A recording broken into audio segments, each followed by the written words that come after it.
I believe we'll probably be seeing them buffed sometime in 2022 or 2023.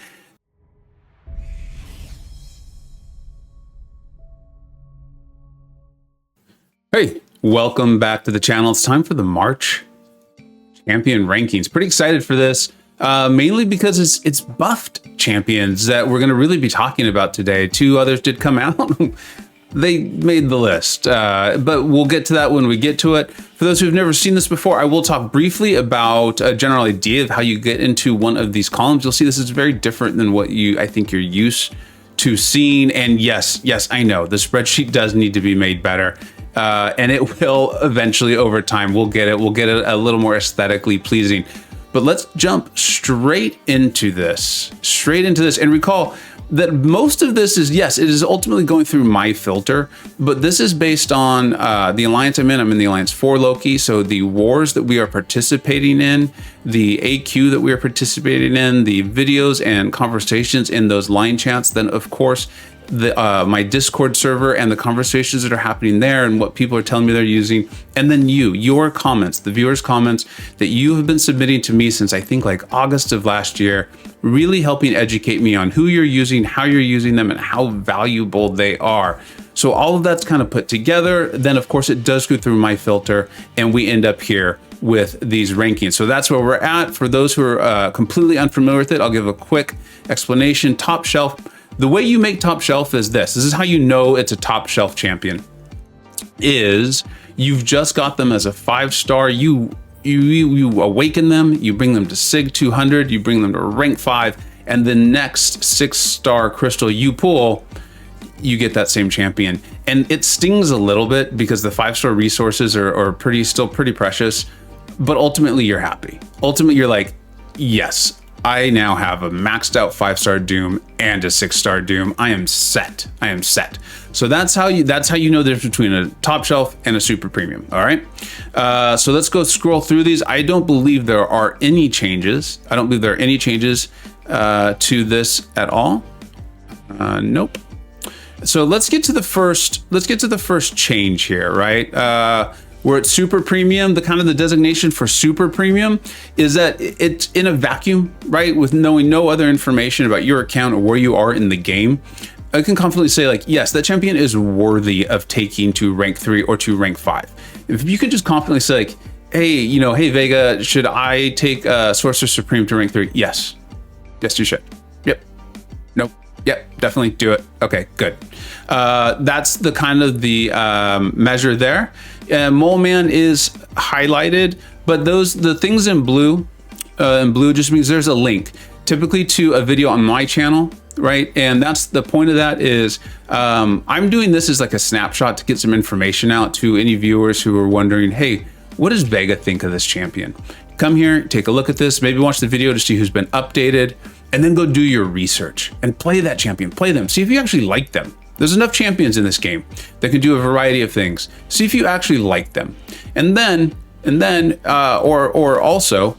go do your research. Watch my video. I would love it if you watch my video. And if not mine, find another content creator or another YouTuber who you really like, you really trust. They have steered you well. Maybe they're entertaining too. And watch their videos on that champion. And that'll give you a good idea, right? No spreadsheet is going to be able to tell you everything. So I've purposely kept mine very, very simple. We will work on the aesthetics, but we've kept it simple. All right, premium. These are still very good champions. It is premium. Think about anything else in life where you're going to get the premium version of it, the premium car, right? The premium soft drink or seat at a movie theater or at a play. It's really good. In fact, the only reason you might not do it is because it's probably going to be expensive. So keep that in mind. If your favorite champion is Sasquatch, you're like, dude, Sasquatch is good. How can you be in your 3rd column? That's because a lot of these champions aren't even ranked. And the 3rd column means they are very, very good. They're premium, and they, in many cases, will be worth ranking highly. And let's finally get to the first new entrance. The first one to get changed is in tech. It is Silver Warrior. His damage capabilities have increased significantly. There is absolutely no arguing that. Unfortunately, you do lose some of the utility with him in doing it, right? You have to transfer those armors. Additionally, I found it to be a very painstaking way to play the game. I found that when I was playing him, I was definitely having to keep a strong eye on the upper left-hand corner, on my armor ups, and on my Furies and when they were refreshing. And so the more complex the node and defender combination got, the more difficult that was. And I was really just watching one side or the other, not just enjoying the fight as a whole, which I found distracting. I believe you probably could get used to it. There was a lot in his kit, though. I think he could see you through a lot with the heal block and the power manipulation there. And of course, that's a great buff. If you had Civil Warrior and you particularly enjoy him, he can do some good things. One of the things that's holding me back from putting him a little bit higher on this list is, one, the champions higher than him are excellent champions. But additionally, I found that his conversion, the way he converts the armor ups to the Fury, it almost as if it's stuck. I was testing the new hood at that time, and his triggering invisibility was very, very fluid, and it was not the case with Silver Warrior. I don't know if that's a bug or if that's just the way it's intended to be. I did really like that you can use SP1 to get those armors, transfer them over, and then also you could use when the opponent is throwing their special as a really nice time to dash back, hold the block, and transfer, right? Because you're also getting those weaknesses on the defender. The problem was, I didn't feel like it always worked. And that's what I'm talking about, is sometimes it's stuck and then I would lose my Fury. So I didn't like that. I think that could be really difficult as you're getting into tougher and tougher fights, and you need things to work. You need them to work and work exactly as you planned. And to put all that work to get the Furies done for him and then lose them, I believe would be a real problem. It would be a real problem. So I personally think that's about as high as we're going to see him. Node and defender combinations could come out, or maybe a war meta or AQ nodes that would increase his value or his ranking. But personally, I think that's about where he's going to end up. Moving on here. We have Masacre, really not sure how that's supposed to be, but I don't think it really matters. You know who I'm talking about. He just became a better version of himself. I think he fits in very well, right? These champions are ranked in their tiers more or less, but the game is so complex. You're never gonna be able to say like, this champion is just better.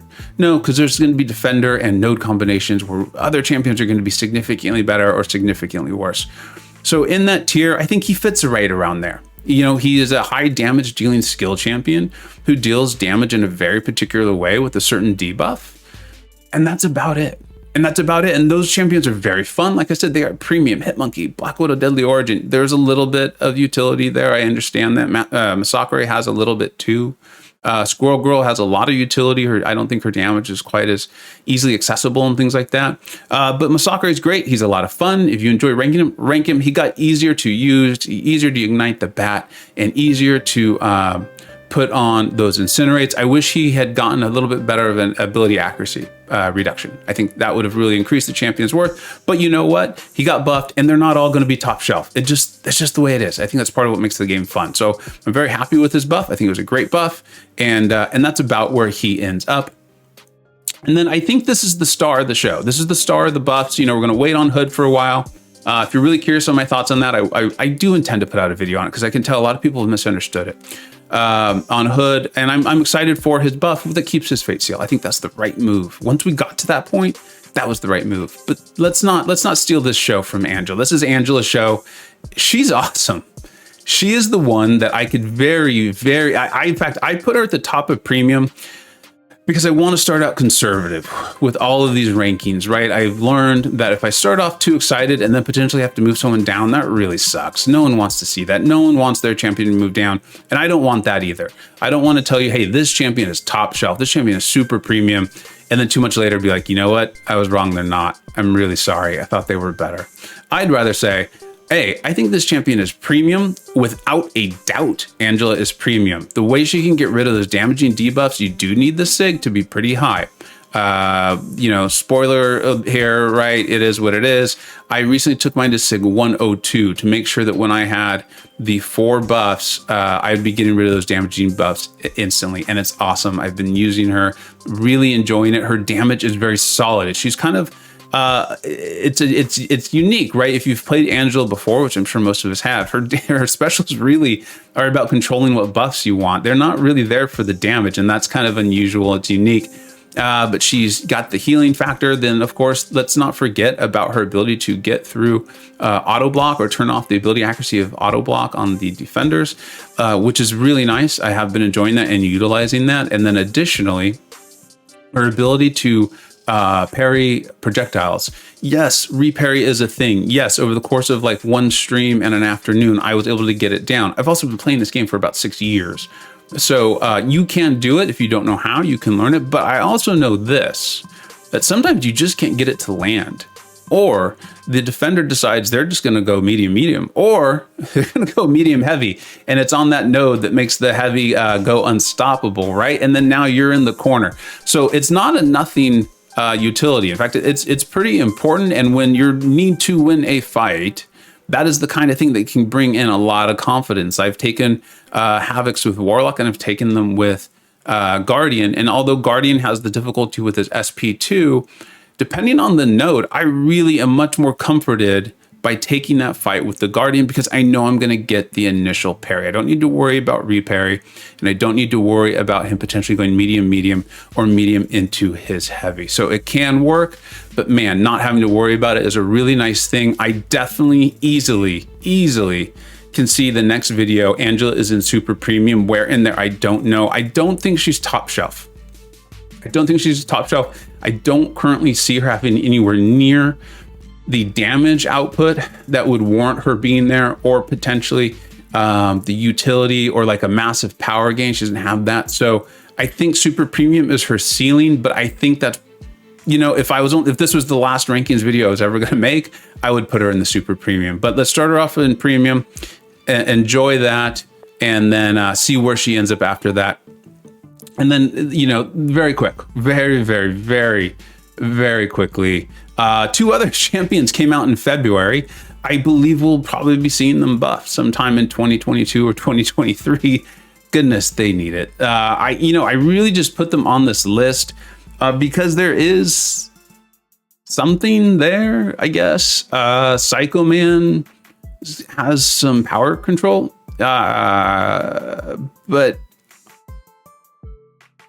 maybe someone will discover some way to play him where his rotation isn't demanding and produce very little damage. I know he has the synergy now with MCoC coming out, but I think that also then limits his power control. And there's plenty of other tech champions significantly higher on this list, plenty of them, who have some sort of power control mechanic. So yeah, I think he's going to be due a buff. And then our boy Super Scroll here. If you've got Super Scroll, or you have what's the guy's name? I've already forgot it because I want to. Psycho Man. And you found a really cool use for them. Please let me know.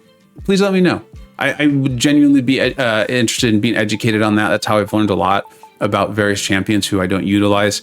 But I just am not nothing on either of them. No. So, and then just a little bit of the housekeeping here. Yeah, the champions are ranked in their tiers, but really this game is just so complex. So please just use this as a snapshot. Like, hey, that's what Vega thinks. The dude with the weird hair, whatever, however you remember me, that's what this guy thinks based on all the stuff he feels like he's seen. And then of course his own experience. Make sure you check out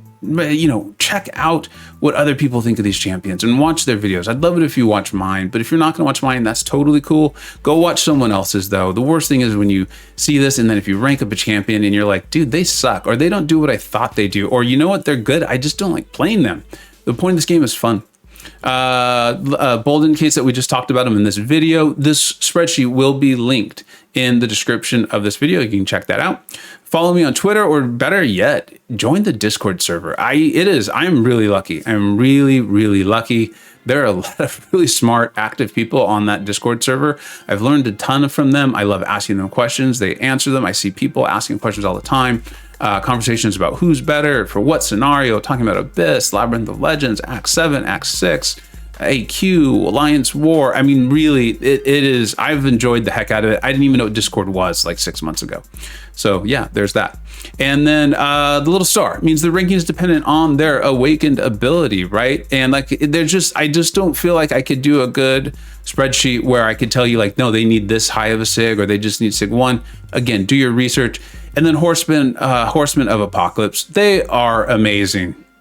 They are amazing, but it's going to require you to have Apocalypse, and it's going to require you to get Apocalypse to 4 genetic codes so that you can make the Horsemen. So it requires a lot. Check out videos on them if you have specific questions. You know, like I said, you can ask them. We can chat about it. But that's it. So it was pretty exciting because there was these buff champions who you're more likely to have than Super Scroll or Psycho Man. So that's cool. That's cool. But there wasn't anything massive in the rankings this month, but I did think it was good to get that out. Let me know what you think, where you think I got something right, or definitely let me know where you think I got something wrong so that I can learn from it and we can have a cool discussion. Thank you so much for watching. Take care. I hope you either learned something, were entertained, or even better, a little bit of both. Don't forget to like, subscribe, and follow on Twitter at Vega Gaming 583. Thanks so much for watching. Take care.